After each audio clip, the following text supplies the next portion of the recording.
Hello hi friends, ಎಲ್ಲರಿಗೂ ನಮಸ್ಕಾರ. ನಾನು ನಿಮ್ಮ ಆರ್.ಜೆ ವೆಂಕಟೇಶ್ ಮಾತಾಡ್ತಾ ಇದ್ದೀನಿ. ವೆಂಕೇಶ್ ವಿಲೇಜ್ ಲೈಫ್ ಯೂಟ್ಯೂಬ್ ಚಾನಲ್ಗೆ ಸ್ವಾಗತ ಸುಸ್ವಾಗತ. ಓಕೆ ಫ್ರೆಂಡ್ಸ್, ಈಗ ಬಂದು ಸುಮಾರು ಸಂಜೆ 5 ಗಂಟೆ ಆಗಿದೆ. ಈಗ ಬಂದು ನಾನು ವ್ಲಾಗ್ನ ಶುರು ಮಾಡ್ತಾ ಇದ್ದೀನಿ. ಇವತ್ತು ಏನು ವ್ಲಾಗ್ ಅಂತ ತಂದಮೇಲೆ ನೋಡಿ ಸಾಕನೆ ನಿಮ್ಗೆ ಆಲ್ಮೋಸ್ಟ್ ಗೊತ್ತಿರುತ್ತೆ. ಏನಂದರೆ ತೋಟದಲ್ಲಿ ಬಂದು ಕಳೆ ಒರೆಯಕ್ಕೆ ಹೋಗ್ತಾ, ಅಂದರೆ ಕಳೆ ಅಂತೀನಿ ಸ್ವಾಮಿ, ಏನಂದರೆ ಹುಲ್ಲೊರೆಯಕ್ಕೆ ಹೋಗ್ತಾ ಇದ್ದೀನಿ. ಆದರೆ ಒರೆಯೋಕ್ಕಾಗಲ್ಲ, ಯಾಕಂತ ಹೇಳಿದ್ರೆ ತ್ಯಾಮ ಇದೆ. ಅದಕ್ಕೋಸ್ಕರ ಕುಡ್ಗೋಲಲ್ಲಿ ಕೊಯ್ಯೋಕ್ಕೆ ಹೋಗ್ತಾ ಇದ್ದೀನಿ. ಕ್ರೇಟ್ ಎತ್ಕೊಂಡು, ಕ್ರೇಟು ಮತ್ತು ಅದರೊಳಗಡೆ ಬಂದು ಕುಡ್ಗೋಲಿದೆ, ಕಾಣಿಸ್ತಾ ಇದ್ದೀನಿ ನಿಮಗೆ. ಕುಡ್ಗೋಲಿದೆ, ಅದನ್ನು ಎತ್ಕೊಂಡು ಈಗ ಆಲ್ಮೋಸ್ಟ್ ಹೋಗ್ತಾ ಇದ್ದೀನಿ. ಕಳೆ ಅಂತೀನಿ, ಸಾರಿ, ಕಳೆ ಅನ್ನೋದಕ್ಕೆ ಆಲ್ಮೋಸ್ಟ್ ಬರುತ್ತೆ. ಹುಲ್ಲು ಕೊಯ್ಯೋಕ್ಕೆ ಹೋಗ್ತಾ ಇದ್ದೀನಿ. ಬನ್ನಿ ಇವತ್ತು ವಿಡಿಯೋನ ಶುರು ಮಾಡೋಣ. ಅದಕ್ಕಿಂತ ಮುಂಚೆ ಆಯಿತಾ ಫಸ್ಟ್ ನಮ್ಮ ಯೂಟ್ಯೂಬ್ ಚಾನಲ್ ನೋಡ್ತಾ ಇದ್ದರೆ ದಯವಿಟ್ಟು ಒಂದು ಸಬ್ಸ್ಕ್ರೈಬ್ ಮಾಡಿ. ನೀವೊಂದು ಸಬ್ಸ್ಕ್ರೈಬ್ ಮಾಡೋದ್ರಿಂದ ಈ ರೀತಿಯಾಗಿ ನಾವು ಮಾಡೋ ಪ್ರತಿಯೊಂದು ವಿಡಿಯೋ ಕೂಡ ಫಸ್ಟ್ ನಿಮಗೆ ನೋಡ್ಸಂಬರುತ್ತೆ, ನೀವು ಮೊದಲಾಗಿ ನೋಡ್ಬೋದು. ಓಕೆ ಫ್ರೆಂಡ್ಸ್, ಈಗ ಹೇಳ್ತಾ ಏನಂದರೆ ಸುಮಾರು ಒಂದು 3-4 ದಿನದಿಂದ ಮಳೆ ಬಿದ್ದು ಸ್ವಲ್ಪ ಇದಾಗಿತ್ತು. ಇವತ್ತೇನೋ ಪರವಾಗಿಲ್ಲ, ನಿನ್ನೆನೂ ಬಿಡು ಕೊಟ್ಟಿದ್ದೆ, ಇವತ್ತು ಬಿಡು ಕೊಟ್ಟಿದ್ದೆ. ನಿನ್ನೆ ರೋಟ್ರಿ ಹೊಡೆದಿದ್ದು ಆಲ್ಮೋಸ್ಟ್ ಕಳೆ ಎಲ್ಲ ಕ್ಲೀನಾಗಿ ಕಂಪ್ಲೀಟಾಗಿ ಒಣ್ಕೊಂಡೋಗಿದೆ. ಅಲ್ಲಿ ಏನಾದರೂ ಒಂದು ವೇಳೆ ಮಳೆ ಬಿದ್ದಿದ್ರೆ ಆ ಕಳೆ ಎಲ್ಲ ಮತ್ತೆ ಅಂಟ್ಕೊಳ್ಳೋ ಒಂದು ಚಾನ್ಸಸ್ ತುಂಬಾ ಇರ್ತಾಯಿತ್ತು. ಆದರೆ ನಾನು ರೋಟ್ರಿ ಹೊಡೆದಿದ್ದೀನಿ ಅಂತ ಮಳೆ ಬಂದಿಲ್ಲ. ಏನೋ ನನ್ನ ಪುಣ್ಯ, ಅಕಸ್ಮಾತ್ ಬಂದಿದ್ರೆ ನಾನು ಹೊಡೆದು ಕೂಡ ವೇಸ್ಟ್ ಆಗಿಬಿಡೋದು. ಯಾಕಂತೇಳಿದ್ರೆ ಒಂದೊಂದು ಬಿಸಿಲಿಗೆ ಒಣಗೊಂಬಿಟ್ಟಿರೋವು, ಇನ್ನೊಂದು ಒಳಗಡೆ ಇರೋವೆಲ್ಲ ಅದೇ ರೀತಿಯಾಗಿ ಇದ್ಬಿಡೋದು. ತಿರ್ಗಾ ಚಿಗರಿ ಬರ್ತಾಯಿತ್ತು. ಆದರೆ ಇವಾಗ ಯಾವುದೇ ರೀತಿಯಾಗಿ ಇಲ್ಲ, ಈಗ ಎಲ್ಲ ಕ್ಲೀನಾಗಿ ಭಸ್ಮ ಆಗೋಗಿದೆ ಅಂತಲೇ ಹೇಳ್ಬೋದು. ಅದು ಕೂಡ ಮುಂದಿನ ಒಂದು ವೀಡಿಯೋನಲ್ಲಿ ಅದು ಕೂಡ ನಿಮಗೆ ತೋರಿಸ್ತೀನಿ, ಯಾವ ರೀತಿಯಾಗಿ ಕ್ಲೀನ್ ಆಗಿದೆ ಈಗ ನಮ್ಮ ತೋಟ ಅಂತ, ಹಾಗಲಕಾಯಿ ತೋಟ. ಅದು ಕೂಡ ಬ್ಲಾಗ್ ಮಾಡ್ತೀನಿ, ಅದು ಕೂಡ ನೋಡಿ ಎಂಜಾಯ್ ಮಾಡಿ ಅಂತ ಹೇಳ್ತಾ ಬನ್ನಿ ಫ್ರೆಂಡ್ಸ್, ಇವಾಗ ಟೈಮ್ ವೇಸ್ಟ್ ಮಾಡೋದು ಬೇಡ, ಜಾಸ್ತಿ ತಲೆ ತಿನ್ನೋಕೆ ಹೋಗಲ್ಲ ನಿಮಗೂ ಕೂಡ. ಬನ್ನಿ ಇವಾಗ ಹುಲ್ಲು ಕೊಯ್ಯೋಣ.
ಹಾಗೆ ಫ್ರೆಂಡ್ಸ್ ಏನಂದರೆ ತುಂಬ ಜನ ಅಂದ್ಕೊಂಡಿರ್ತಾರೆ, ಏನಪ್ಪ ಇವನ್ ತೋಟದಲ್ಲಿ ಇಷ್ಟು ಕಳೆ ಬೆಳೆಸ್ಕೊಂಡು ಕೂತ್ಕೊಂಡಿದ್ದಾನೆ, ಇದನ್ನೇನು ಹೊರೆಯೋದಲ್ವಾ ಅಥವಾ ಕ್ಲೀನ್ ಮಾಡೋಕ್ಕಾಗಲ್ವಾ ಅಂತ ತುಂಬ ಜನ ಅಂದ್ಕೊಂಡಿರ್ಬೋದು ಆಲ್ಮೋಸ್ಟು. ಏನಂದರೆ ಇಷ್ಟು ದಿನ ಬಂದು ನಮಗೆ ಮೇವುಗಳು ತುಂಬ ಸಿಕ್ಕಾಪಟ್ಟೆ ಒಂದು ಕೊರತೆ ಇತ್ತು. ಏನಂದರೆ ತೆಗ್ದಿದ್ದೊಂದು ರಾಗಿ ಹುಲ್ಲು ಖಾಲಿ ಆಗೋಯಿತು, ಈ ಕಡೆ ಪಾರಮ್ ಹುಲ್ಲು ನಮಗೆ ಎಲ್ಲ ಖಾಲಿ ಆಗೋಗ್ತಿತ್ತು, ಸಾಲ್ತಿರ ಬರ್ತಾಯಿತ್ತು. ಏನಂದರೆ ಇಷ್ಟು ದಿನ ನಮ್ಮ ಕುರಿಗಳಾಗಿರ್ಬೋದು, ಮೇಕೆಗಳಾಗಿರ್ಬೋದು ತುಂಬಾ ಒಂದು ಹೆಚ್ಚು ಕಮ್ಮಿ ಒಂದು 2 ತಿಂಗಳು ತುಂಬ ವನವಾಸ ಪಟ್ಬಿಟ್ವು. ಏನಂದರೆ ಒಣಗಿರೋದೇ ತಿನ್ನವು ಪಾಪ, ಒಣಗಿರೋದೇ ತಿಂತಾಯಿತ್ತು. ಯಾವುದೇ ರೀತಿಯಾಗಿ ಬೇಜಾರು ಮಾಡ್ಕೊಂತಿರಲಿಲ್ಲ. ಒಣೊಲೆ ತಿನ್ನೋದು, ಈ ಕಡೆ ಒಣಗಿರೋ ಒಂದು ಯಾವುದೋ ಕಾಲದಲ್ಲಿ ಬಿಸಾಕಿದ್ದೆ ಅಂದರೆ ಬೀನ್ಸ್ ಯಾವುದೋ ಕಾಲದಲ್ಲಿ ಬಿಸಾಕಿದ್ದೆ, ಆ ಗಿಡನೂ ಎತ್ಕೊಂಬಂದು ಹಾಕೋರು, ಒಣಗೋಗಿತ್ತು ಅದನ್ನ ಎತ್ಕೊಂಬಂದು ಹಾಕಿದ್ರು ತಿನ್ಕೊಂಡಿರೋ ಪಾಪ. ಆದರೆ ಇವಾಗ ಹಚ್ಚು ಹಸಿರಾಗಿ ಹುಲ್ಲುಗಳೇ ತಿಂತಾವೆ. ಯಾಕಂದರೆ ಇಷ್ಟು ದಿನ ವನವಾಸ ಪಟ್ಟಿದ್ದು ಸಾಕು. ನಾನು ಮನ್ಸು ಮಾಡಿದ್ರೆ ಇದೆಲ್ಲ ಒಂದೇ ದಿನಕ್ಕೆ ಧೂಳೆ ಬಿಡಿಸ್ತೀವಿ, ಮತ್ತು ಈ ಕಳೆನೂ ಕೂಡ ಮಡಗಲ್ಲ. ಯಾಕಂದರೆ ನೀವೇ ನೋಡಿದ್ದೀರಾ ನಿನ್ನೆ ವ್ಲಾಗಲ್ಲೇ, ಏನಂದರೆ ರೋಟ್ರಿ ಇದೆ, ರೋಟ್ರಿ ಹೊಡೆದು ಬಿಸಾಕ್ಬೋದು, ಆದರೆ ಹೊಡೆಯೋ ಒಂದು ಅವಶ್ಯಕತೆ ಇಲ್ಲ. ಯಾಕಂದರೆ ಹುಲ್ಲು ಬೇಕು ನನಗೆ, ಅದಕ್ಕೋಸ್ಕರ ಬಿಟ್ಕೊಂಡಿದ್ದೀನಿ ಜಸ್ಟ್ ಅಷ್ಟೇ. ಇಲ್ಲಾಂದರೆ ನಮ್ಮ ರೋಟ್ರಿ ಎತ್ತಿದ್ದೀರಾ ಅಂತ ಹೇಳಿದ್ರೆ, ನಮ್ಮ ಟಿಲ್ಲರ್ ಎತ್ತಿದ್ದೀನಿ ಅಂತ ಹೇಳಿದ್ರೆ ಒಂದೇ ಒಂದು ದಿನಕ್ಕೆಲ್ಲ ಧೂಳೆ ಬಿಡಿಸ್ಕೊಂಡ್ಬಿಡ್ತೀನಿ. ಇಷ್ಟು ಮಾತ್ರ ಕಳೆ ಇತ್ತ ಇರಲ್ಲ, ಅಷ್ಟು ಬೇಕಾದ್ರೂ ಧೂಳು ಮಾಡ್ಕೊಂಬರ್ಬೋದು. ಆದರೆ ಬೇಡ, ನಮಗೆ ಹುಲ್ಲು ಬೇಕು ಅನ್ನೋ ಒಂದೇ ಒಂದು ಕಾರಣಕ್ಕೆ ಬಿಟ್ಕೊಂಡಿದ್ದೀನಿ. ಯಾಕಂತ ಹೇಳಿದ್ರೆ ಇವಾಗ ನಮ್ಮ ಬೆಳ್ಳಿ ಸಿಗಡಿ ಬಂದು 2ನೇ ಕ್ರಾಪಲ್ಲಿ 2ನೇ ಕ್ರಾಪು ಹೂವು ಪಿಂದಿ ಸ್ಟಾರ್ಟ್ ಆಗಿದೆ. ನಿಮ್ಗೆ ಅಲ್ಲಿ ಕಾಣಿಸ್ತಾ ಇರ್ಬೋದು. ಇವಾಗ ಆಲ್ಮೋಸ್ಟ್ ಎಲ್ಲ ಮುಗ್ಗಿರೋದು, ಇವಾಗ ಓಪನ್ ಆಗ್ತಾ ಇದೆ. ಒಂದೊಂದು ವೈಟ್ ಕಾಣಿಸ್ತಾ ಇರ್ಬೋದು ನಿಮಗೆ, ಅಬ್ಸರ್ವ್ ಮಾಡಿ. ಲೈಟ್ಗಳ ಥರ ಕಾಣಿಸ್ತಾ ಇದೆ ನೋಡಿ, ಅಲ್ಲೊಂದು ಕಾಣಿಸ್ತಾ ಇದೆಯಲ್ಲ, ಆ ಥರ ಒಂದು ಮೊಗ್ಗುಗಳು ಓಪನ್ ಆಗ್ತಾ ಇದ್ದಾವೆ ಇವಾಗ ಸದ್ಯಕ್ಕೆ. ಅಂದರೆ ಇನ್ನು ಪಿಂದಿ ಹಿಡಿಯೋವರೆಗೂ ನಮಗೇನು ಹುಲ್ಕಿಳೋ ಒಂದು ಅವಶ್ಯಕತೆ ಇಲ್ಲ. ಇನ್ನು ಪಿಂದಿ ಹಿಡಿದಿದೆ ಅಂತ ಹೇಳಿದ್ರೆ ಬುಡದಾಗೆಲ್ಲ ಹುಲ್ ಕಿತ್ಕೋಬೇಕಾಗುತ್ತೆ ಅಷ್ಟೇ. ಅದಕ್ಕೋಸ್ಕರ ಈ ಹುಲ್ಲನ್ನ ಅದೇ ಹಾಗೆ ಬಿಟ್ಕೊಂಡಿದ್ದೀನಿ, ನಮ್ಮ ಒಂದು ಕುರಿಗಳಿಗಾಗುತ್ತೆ ಅನ್ನೋ ಒಂದು ಕಾರಣಕ್ಕೆ ಅದೇ ರೀತಿಯಾಗಿ ನಾನು ಬಿಟ್ಕೊಂಡಿದ್ದೀನಿ. ಇಲ್ಲ ಅಂದಿದ್ರೆ ಇಷ್ಟೊತ್ತಿಗೆಲ್ಲ ಧೂಳೆ ಬಿಡಿಸ್ಕೊ ಬರ್ತಿದ್ದೆ. ಪಾಪ ಸಾಕು, ಇಷ್ಟು ದಿನ ತುಂಬಾ ಒಂದು ವನವಾಸ ಪಟ್ಟಿದ್ದಾವೆ. ಒಣಗಿರೋ ಹುಲ್ಲು, ಒಣಗಿರೋ ಕಡ್ಡಿ ತಿಂದು ಪಾಪ ಸಿಕ್ಕಾಪಟ್ಟೆ ಒಂದು ಬೇಜಾರಾಗ್ಬಿಟ್ಟಿತ್ತು. ಅದಕ್ಕೋಸ್ಕರ ಏನಂತ ಹೇಳಿದ್ರೆ ಇವಾಗ ಹುಲ್ಲು ಬಿಟ್ಕೊಂಡಿದ್ದೀನಿ. ತುಂಬ ಚೆನ್ನಾಗಿ ಹುಲ್ಲು ಬಂದಿದೆ, ಒಳ್ಳೆ ಮಳೆ ಅಂತೂ ಬಿತ್ತು. ಲೇಟಾಗಿ ಬಂದ್ರೂ ಪರವಾಗಿಲ್ಲ, ನೀರುಗಳು ಚೆನ್ನಾಗಿ ಭೂಮಿ ತಂಪಾಗೋ ಥರ ಮಳೆಗೆ ಬಿದ್ದಿದೆ, ಸಾಕು ಇಷ್ಟು ಮಾತ್ರ. ಓಕೆ ಫ್ರೆಂಡ್ಸ್, ನೋಡಿದ್ರಲ್ಲ ಇವತ್ತಿನ ನಮ್ಮ ಒಂದು ವ್ಲಾಗ್. ಈ ವಿಡಿಯೋ ನಿಮ್ಗೆ ಇಷ್ಟ ಆಗಿರೋ ದಯವಿಟ್ಟು ಒಂದು ಲೈಕ್ ಮಾಡಿ, ಶೇರ್ ಮಾಡಿ, ಹಾಗೆ ಸಬ್ಸ್ಕ್ರೈಬ್ ಆಗೋದ್ರೆ ನೋಡಿ. ನೀವೊಂದು ಸಬ್ಸ್ಕ್ರೈಬ್ ಮಾಡೋದ್ರಿಂದ ಈ ರೀತಿಯಾಗಿ ನಾವು ಮಾಡೋ ಪ್ರತಿಯೊಂದು ವಿಡಿಯೋ ಕೂಡ ಫಸ್ಟ್ ನಿಮಗೆ ನೋಡ್ಸೋ ಬರುತ್ತೆ, ನೀವು ಮೊದಲಾಗಿ ನೋಡ್ಬೋದು. ಹಾಗೆ ತುಂಬ ಜನ ಅಂದ್ಕೊಂಡಿರ್ಬೋದು ಮೊದಲ ಥರ ವ್ಲಾಗ್ ಮಾಡೋಕ್ಕಾಗ್ತಾಯಿಲ್ಲ ಅಂತ, ಮೊದಲ ಥರ ಡೈಲಿ ವ್ಲಾಗ್ ಮಾಡ್ತಾಯಿಲ್ಲ ಅಂತ.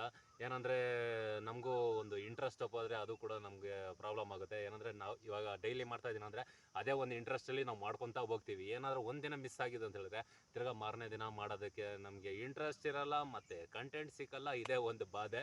ಅದಕ್ಕೋಸ್ಕರ ಇವಾಗ ಡೈಲಿ ಮಾಡ್ತಾ ಇರೋದ್ರಿಂದ ಒಂದೊಂದೇ ನಾಳೆ ಏನು ಮಾಡಬೇಕು, ನಾಳೆ ಮತ್ತೆ ಒಂದೇನು ಮಾಡಬೇಕು, ಈ ಥರ ಒಂದು ಕಂಟೆಂಟ್ಗಳು ಸಿಕ್ಕಾಪಟ್ಟೆ ಚೆನ್ನಾಗಿ ಸಿಗುತ್ತೆ. ಅದಕ್ಕೋಸ್ಕರ ನೋಡೋಣ, ಟ್ರೈ ಮಾಡ್ತೀನಿ, ಆದಷ್ಟು ವ್ಲಾಗ್ ಮಾಡೋದಕ್ಕೆ ಟ್ರೈ ಮಾಡ್ತೀನಿ. ಓಕೆ ಫ್ರೆಂಡ್ಸ್, ನೋಡಿದ್ರಲ್ಲ ಈ ವಿಡಿಯೋ ನಿಮ್ಗೆ ಇಷ್ಟ ಆಗಿರೋ ದಯವಿಟ್ಟು ಒಂದು ಲೈಕ್ ಮಾಡಿ, ಶೇರ್ ಮಾಡಿ, ಹಾಗೆ ಸಬ್ಸ್ಕ್ರೈಬ್ ಅಂತ ಮರಿಬೇಡಿ. ನೀವೊಂದು ಸಬ್ಸ್ಕ್ರೈಬ್ ಮಾಡೋದ್ರಿಂದ ಈ ರೀತಿಯಾಗಿ ನಾವು ಮಾಡೋ ಪ್ರತಿಯೊಂದು ವಿಡಿಯೋ ಕೂಡ ಫಸ್ಟ್ ನನಗೆ ನೋಡ್ಸೋ ಬರುತ್ತೆ, ನೀವು ಮೊದಲಾಗಿ ನೋಡ್ಬೋದು. ಓಕೆ ಫ್ರೆಂಡ್ಸ್, ಈಗ ಹೇಳ್ತಾ ವಿಡಿಯೋ ಮುಗಿಸ್ತಿದ್ದೀನಿ. ನಾಳೆ ಸೌಡೆ ಇಟ್ಕೊಂಡು ಆದಷ್ಟು ಬೇಗ ನಿಮ್ಮದೇ ಬರ್ತೀನಿ.